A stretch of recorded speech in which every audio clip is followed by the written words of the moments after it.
Spanyol berpesta menggelar parade meriah merayakan juara Piala Dunia 2026. Estos últimos 50 días, el Mundial en el... ¡Manos arriba, banderas al alto! ¡Arriba, caballo, que he visto también! ¡Banderas arriba! Sehari setelah menentukan Argentina di partai final, skuad La Furia Roja disambut bak pahlawan saat kembali ke tanah air.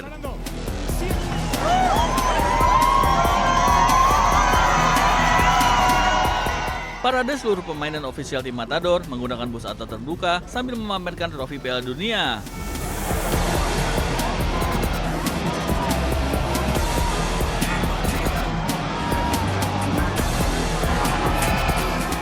Sepanjang parade, para pemain tak henti-hentinya melambaikan tangan, mengabadikan momen dengan telepon genggam, dan berbagi kebahagiaan bersama para pendukung.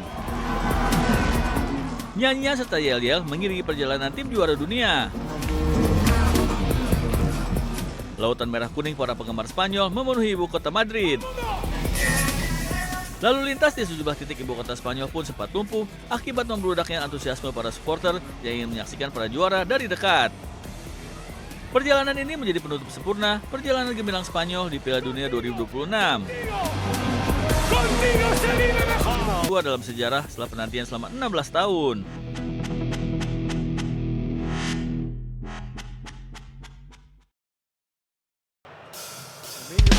Menorehkan sejarah.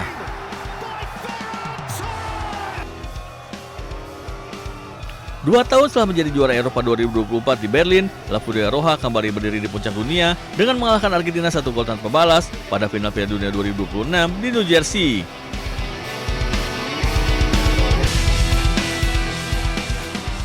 Kesuksesan terbaru ini menegaskan dominasi sepak bola Spanyol baik di level putra maupun putri.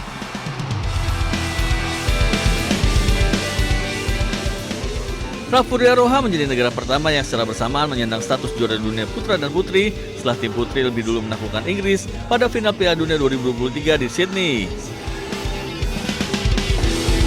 Kali emas Olimpiade Paris 2024.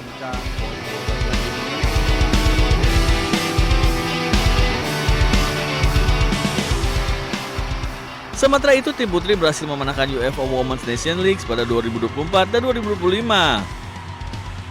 Dominasi Spanyol semakin terlihat 5 tahun terakhir.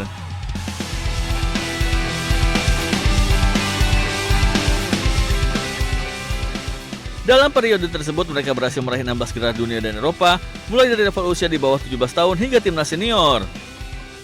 Spanyol berhasil menjaga konsistensi dalam pembinaan pemain di semua jenjang.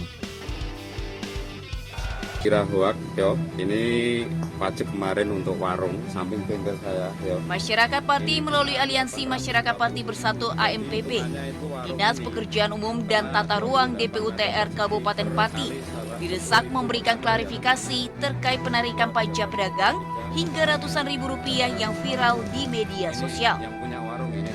Pasalnya, hal tersebut sangat membebani masyarakat bawah, khususnya para pedagang kecil.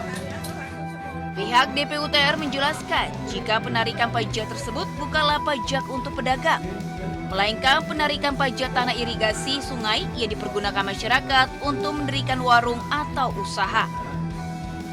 DPUTR juga menyatakan jika pemilik warung sebelumnya sudah mengajukan izin atas pendirian bangunan semi permanen dan sudah diberitahukan sosialisasi terhadap penarikan retribusi pajak 1 bulan sebelumnya. Sebetulnya kalau itu dikatakan tidak ada sosialisasi 1 bulan sebelumnya sudah disampaikan gitu, teman-teman semua. Jadi karena yang bersangkutan juga ke sini dan sudah mengajukan surat ini, kita buatkan juga untuk dengan lokasi, dan ada dengan lokasi juga mungkin di lapangan petugas kami di dalam menyampaikan itu mungkin bisa juga kurang jelas atau yang bersangkutan jika belum paham sehingga timbul miskomunikasi. Jadi maksudnya itu sebetulnya adalah retribusi perizinan penggunaan tanah SPPDA ujungnya jadi pajak warung, itu berkorban pesan rekening pajak warung. DPUTR menjelaskan penarikan biaya ratusan ribu pada warung bukanlah pajak warung, melainkan retribusi resmi, yakni pajak tanah irigasi pengairan di lahan tempat warung tersebut berdiri. Dari Pati, Jawa Tengah, Vindi Agil, iNews melaporkan.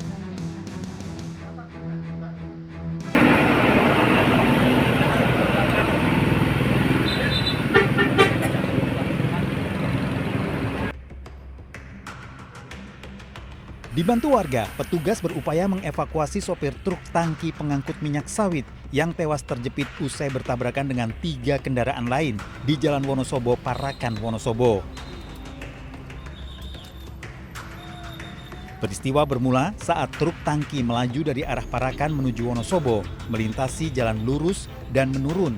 Pengemudi diduga tidak dapat menguasai laju kendaraan hingga menabrak truk di depannya. Menghantam mobil pikap dan minibus Mobilio, truk tangki terperosok dalam selokan. Sementara hasil olah TKP, kejadian ini searah ya. Jadi posisi truk tangki minyak ini dari arah Temanggung menuju Wonosobo dan menabrak secara beruntun 3 kendaraan lainnya yang tadi. Akibat benturan keras, sopir truk tangki warga Semarang tewas di lokasi. Sementara 3 korban luka lainnya saat ini masih dalam perawatan intensif di rumah sakit. Arus lalu lintas sempat macet selama proses evakuasi berlangsung. Dari Wonosobo, Jawa Tengah, Didik Dono Hartono, iNews melaporkan.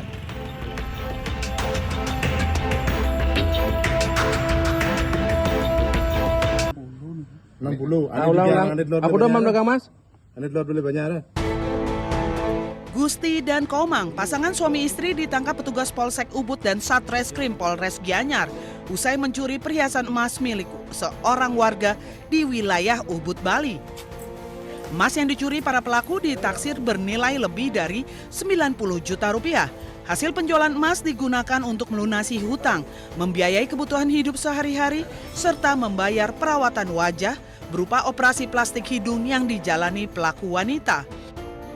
Modus kedua pelaku mendatangi rumah calon korban dengan berpura-pura menanyakan lokasi klinik kecantikan atau tempat perawatan kuku. Saat mengetahui rumah dalam keadaan sepi, pelaku wanita masuk ke dalam rumah dan mengambil emas perhiasan korban. Sementara si suami berjaga di luar rumah sekaligus memantau situasi.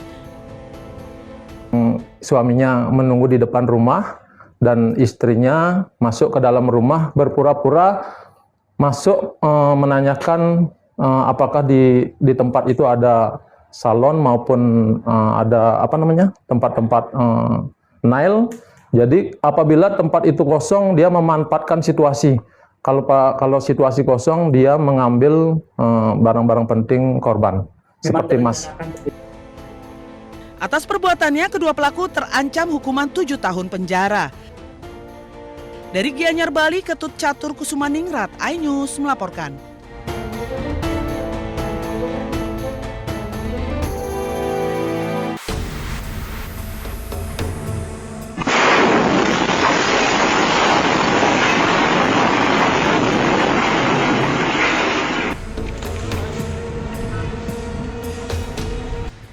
Setelah 11 jam pencarian, tim SAR gabungan akhirnya berhasil mengevakuasi 1 korban ledakan rumah di Grand Polonia, Kota Medan, Sumatera Utara.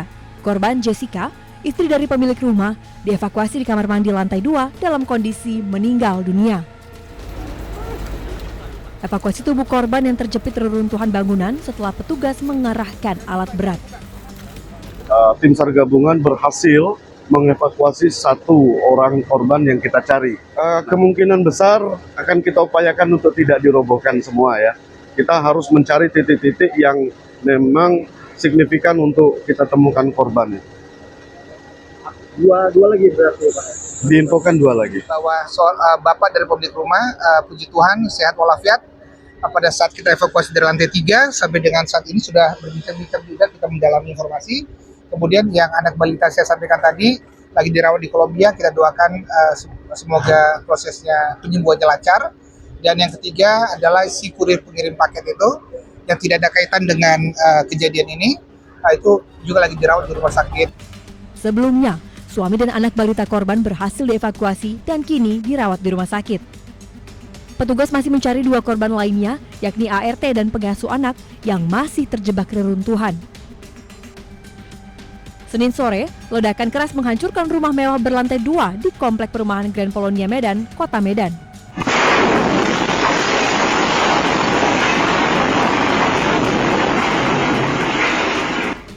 Ledakan terjadi saat sejumlah pekerja sedang merenovasi bangunan. Sejumlah kendaraan ringsek tertimpa reruntuhan bangunan. Beberapa pekerja berhasil menyelamatkan diri. Kecampaknya enggak bang, saya begitu langsung ada suara itu langsung lari kami 6 orang. Itu serpian kaca dari sana tembak kemarin.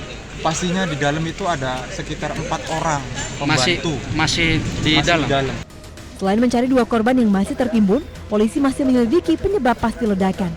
Tim Liputan iNews melaporkan.